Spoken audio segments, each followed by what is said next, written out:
Which one is it that brings out the damn leopard? Is that one of the Rugals? Is that Rugal from 95? He has a black lion? No, I remember that. Okay, no, I'm sorry. I remember that. I think I'm just thinking of the background character that was in Rugal's stage. Yeah, I think I'm getting those mixed up because there's a lot. The craziest thing, dude, is that there was, and it's nuts to think how insane Capcom and SNK were in the 90s, especially because they slowed down in the 2000s. There was a new KOF game every year for almost a decade, like a brand new KOF game every year. And it wasn't like KOF was the only series of games they were releasing. It wasn't. Like the whole Last Blade series and Fatal Fury games, and I don't know how the Real Bout or whatever the heck that stuff is. There's like a ton of other SNK fighting games and crazy spin-offs and other arcade games, granted, that are also released in that time frame. Like an absolute shit ton. Yeah, World Heroes and all that nutty stuff. Oh, there's the Neo Geo Battle Coliseum games. There's Gauro. Like, in between all of this shit, there's still Samurai Showdowns. There's like 6 Samurai Showdowns that get released in this exact same time frame. It is bonkers. Art of Fighting series continues. It is crazy how many fighting games they were putting out. I would argue that they were putting out on average every year since 94, like 3 to 4 fighting games a year. And I wouldn't even be surprised if that's like close to being accurate. Capcom was pretty similar too, because Capcom didn't just have Street Fighter. They were putting out Darkstalkers games, they were putting out the Versus series games, and they were putting out Street Fighter and Street Fighter Alpha games, right? So there was a lot. That's what killed them. I don't think that's exactly the thing that killed them. If anything, right? If anything, you could actually blame all these companies because by the end of the 90s, chat, which was like the primo, the dawn of the fighting game genre, which was like the early 90s to the mid to late 90s. The fall of it all was not exactly the arcade genre going to shit. Like the arcades in general just not making as nearly as much money because that's where fighting games made their money, for the most part. It was the saturation. Yes, it's true. You can actually blame Capcom and SNK for the reason of their misfortune. And eventually fighting games not being successful, because you have to go back and realize that if you were around in the 90s, fighting games were brutally oversaturated. There was just way too many games at way too little difference in quality. And I think that that's arguable for a lot of what Capcom was doing. There wasn't a lot of differences between some games sometimes. X-Men versus Street Fighter 2, Marvel Superheroes versus Street Fighter is a great example. Even a lot of the Street Fighter 2s, which started it all, the meme of like Turbo plus Alpha, hyper fighting, you know, all that dumb shit, that started from Street Fighter, as them like making small changes, releasing a full different game. The saturation was nuts. And King of Fighters is the same way. You got a new KOF game every year, dude. And those games tried to be different from one another, and they were. But there's a lot of shared assets between all of them, you know? That's just the way fighting games worked back in the day. Long story short, SNK and Capcom are sort of to blame for the fighting game genre going south pretty quick, lasting about a decade, and then having to be resurrected again in like 2008, 2009, you know? And we sort of like got to witness that throughout this entire legacy. We got to see how there was a brutal amount of saturation. There was a lot of...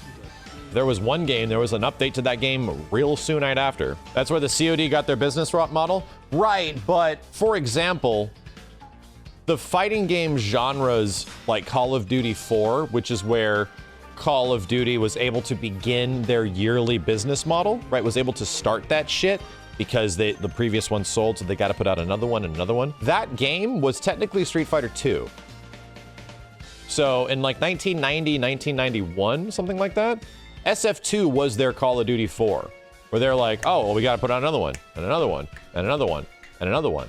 And from that point forward, there was no other fighting games that really sold as good as Street Fighter 2. Street Fighter 2 was like the one. Granted, the audience and the industry changed so much, Call of Duty got bigger over the years, got substantially bigger. And fighting games just kept saturating, right? You got to also think it wasn't yearly releases. Like there was 3 to 4 fighting games from Capcom or SNK per year. You know, agree with 2000 being a low point for fighters? I'm specifically talking about SNK and Capcom, because the SNK and Capcom share an exact same history.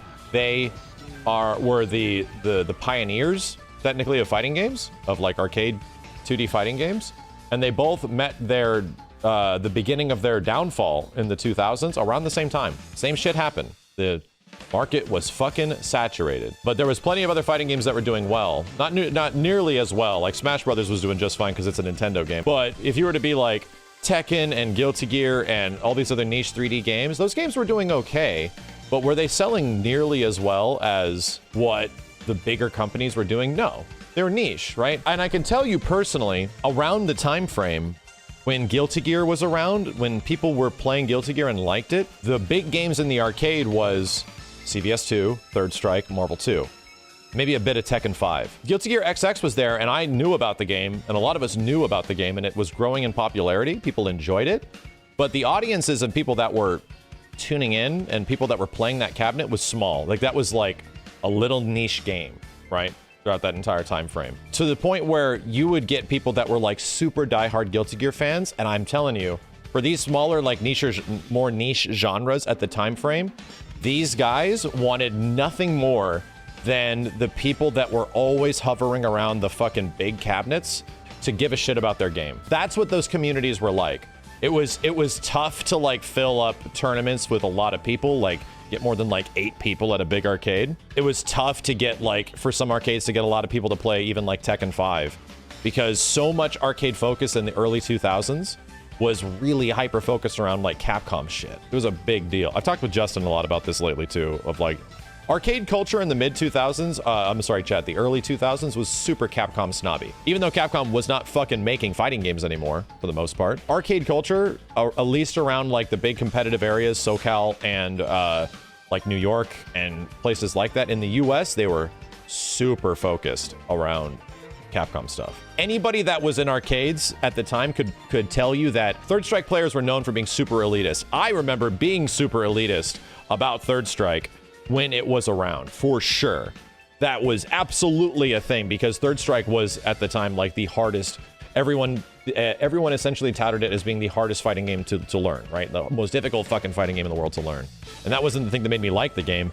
I just wanted to do the cool shit the game had to offer. You did not get a lot of respect for playing certain cabinets in that old arcade culture. It was not nearly as open and welcoming to a large variety of players as this one. Did the snobbiness never end? Oh, trust me. If you don't think the Capcom snobbiness didn't continue all the way until Street Fighter V, right? The Capcom snobbiness went 15 more years later until Street Fighter V essentially launched in an absolute terrible state that nobody could defend that shit. It still exists? I would definitely argue it doesn't.